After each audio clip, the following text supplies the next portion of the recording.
Have you ever wondered why two neighboring countries, India and Pakistan, who share so much history, culture, and language, have been locked in conflict for over 75 years? It's a story of shared roots and a painful separation, a story that has led to 4 major wars and countless smaller skirmishes. Today we're going to unravel this complex history step by step to understand what drives one of the world's most enduring rivalries. Our story begins in 1947. After centuries of British rule, the Indian subcontinent was granted independence. But freedom came at a price. The British decided to partition the land based on religious lines, creating Hindu-majority India and Muslim-majority Pakistan. This event, known as the partition, was one of the largest and most violent migrations in human history. Millions of people were uprooted, forced to leave their ancestral homes, and travel to the other side of the newly drawn border. The chaos and violence that erupted during this time left deep scars on the collective memory of both nations, setting a precedent of mistrust and hostility. In the midst of this turmoil lay the princely state of Jammu and Kashmir, ruled by a Hindu Maharaja, but with a majority Muslim population.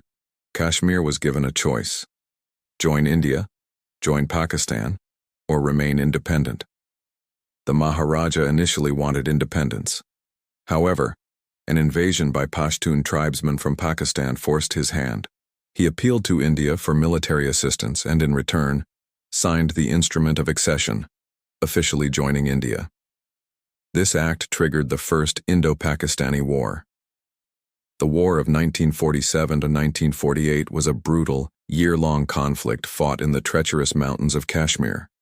When it ended, a ceasefire was brokered by the United Nations. This ceasefire line, known as the Line of Control, effectively divided Kashmir. India was left with about 2/3 of the state, including the Kashmir Valley, Jammu, and Ladakh. Pakistan controlled the remaining third, which it calls Azad Kashmir and Gilgit-Baltistan. This division was meant to be temporary, with the UN recommending a plebiscite, a vote by the Kashmiri people, to decide their own future.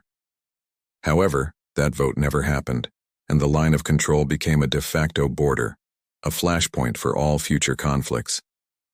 Kashmir became the core issue, the central point of contention between India and Pakistan. For the next decade and a half, an uneasy peace held. Both countries were busy building their new nations, but the Kashmir issue remained unresolved. Then, in 1965, the second major war erupted.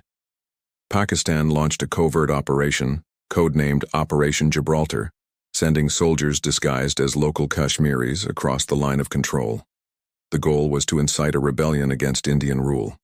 The plan backfired. The local population didn't rise up, and India responded with a full-scale military assault, opening a new front across the international border in Punjab. The 1965 war was larger and more intense than the first. It saw massive tank battles and extensive use of air power by both sides. After weeks of fierce fighting, both nations, facing mounting international pressure and dwindling supplies, agreed to another UN-mandated ceasefire. The war ended in a stalemate. No territory was permanently gained or lost, and both sides returned to their pre-war positions. But the conflict deepened the animosity and solidified the military rivalry.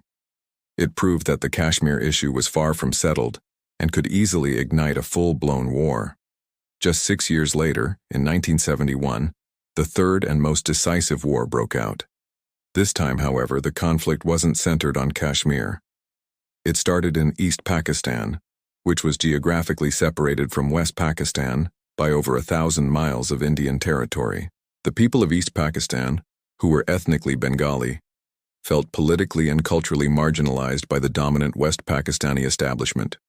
When their political party won a landslide victory in the national elections, they were denied power. This sparked a massive civil disobedience movement, which was met with a brutal military crackdown by the Pakistani army. Millions of Bengali refugees poured into India to escape the violence.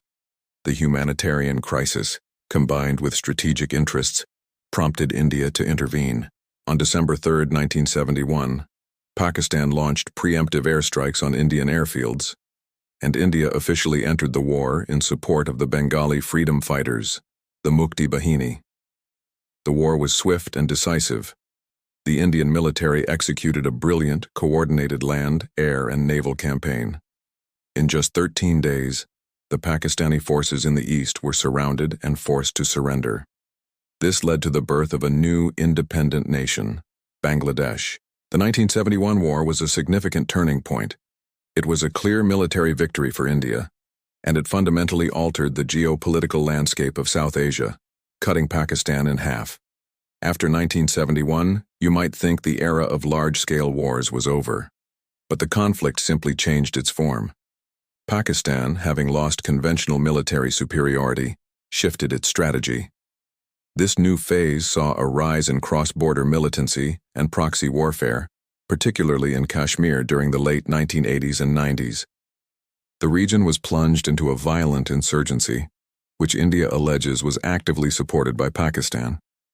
This period was marked by guerrilla attacks, bombings, and a heavy military presence, creating a cycle of violence that continues to this day.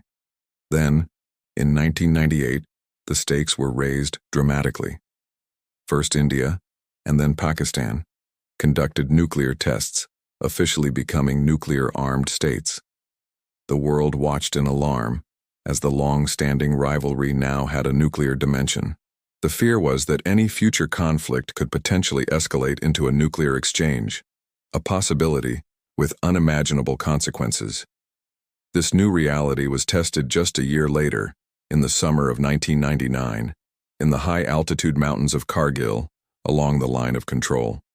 Pakistani soldiers, again disguised as irregulars, infiltrated strategic peaks on the Indian side of the line. Their position gave them a commanding view of a key Indian highway, threatening to cut off supply lines to Indian troops in the region. This led to the Kargil War. The conflict was fought in some of the most difficult terrain on Earth, at altitudes above 15,000 feet. The Indian Army and Air Force launched a massive operation to dislodge the intruders. After 2 months of intense high-altitude combat, India successfully recaptured all the occupied peaks. Pakistan, facing diplomatic isolation and military pressure, was forced to withdraw its remaining forces. While considered a limited war, Kargil was a dangerous moment.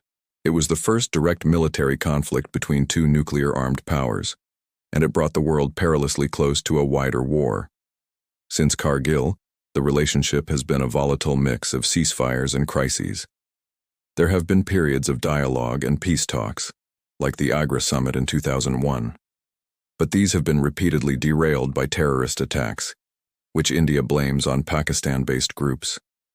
Major events like the 2001 attack on the Indian parliament and the 2008 Mumbai attacks brought the two nations to the brink of war yet again. More recently, incidents like the 2016 Uri attack and the 2019 Pulwama attack have led to Indian surgical strikes and airstrikes inside Pakistani territory, demonstrating a new, more assertive military doctrine from India.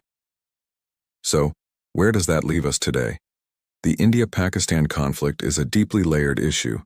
It's born from the trauma of partition, fueled by the unresolved dispute over Kashmir, and complicated by decades of war, proxy conflicts, and now, nuclear weapons. It's a story of two nations bound by geography and history, yet divided by borders and beliefs. Understanding this past is crucial to understanding the present and hoping for a more peaceful future for the hundreds of millions of people who call this region home. The path to lasting peace is complex and fraught with challenges, but the shared history and culture that once connected these nations might still hold the key to one day overcoming their divisions. Thank you so much for joining me on this deep dive into a very complex topic. If you found this explanation helpful, please hit that like button and subscribe for more content that breaks down the big stories shaping our world. Let me know your thoughts in the comments below. See you in the next video.